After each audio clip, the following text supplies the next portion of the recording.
Good morning, book lovers of the internet. Welcome or welcome back to my channel. If you're new here, make sure to subscribe because for every subscriber, I get a new subscriber and I also read a page from a book of my choice. So this morning, I found some more time to finish the final story in Murakami's first person singular called First Person Singular. It is the eighth short story in this anthology, and I rated it 3 out of 5 stars. So later on, I will also be making a video to review the entire collection.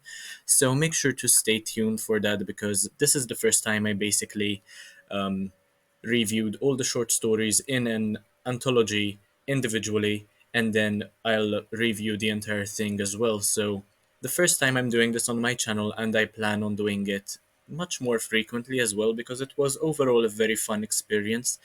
But anyway, the final story is called First Person Singular. I rated it 3 out of 5 stars and it has about 20 pages. In fact, it is the shortest one in the collection. So I found it to be oddly relatable with a very prominent Murakami style.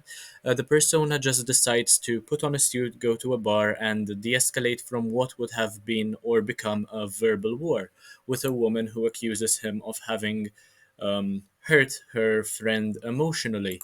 And this one, I suppose, begs the question of whether a person and his memory are one and the same. And it is a very philosophical sort of story. It leaves you pondering by the end of it. And the main questions that the story brought up, I suppose, is if one remembers something differently, did it happen that way? And could a person be in two places at the same time when in the thoughts of many others? So, for instance, Murakami did not recall this situation the woman brought up. And to him, it did not happen because he could not remember it. But for the woman, it did happen. So, was she mistaken? Or is she correct? But since he does not remember, then it didn't happen. There are these very thought provoking questions, which are, of course, not answered. It is left open ended, and it is a great way to finish an anthology, in my opinion. Um, because when you do so, when you end a short story on a thought-provoking note, you tend to think of the other stories as well, the ones that preceded it. And that's precisely what happened. I was thinking of whether Murakami in the story was trying to bring up elements from previous short stories, but that was not the case. This is an entirely standalone sort of short story, so this was not the case. So I absolutely love the philosophical approach to this short story, and despite the de-escalation, because the persona here does not come across as an aggressive person, and he tries to pay for his drink and leave quietly without making a fuss.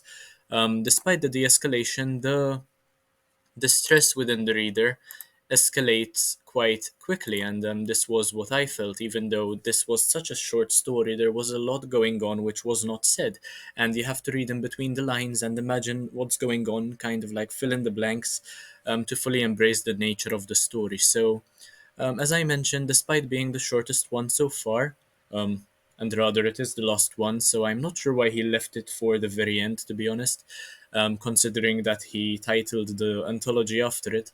Um, but considering that it is the last one, it is the shortest, it is also quite memorable. So I'd say it was good, a good story, well written, and I would recommend this one to people.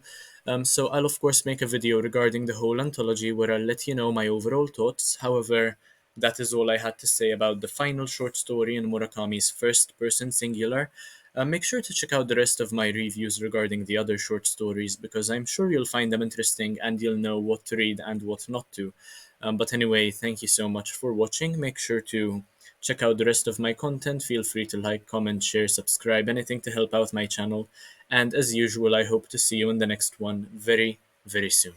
Bye, guys.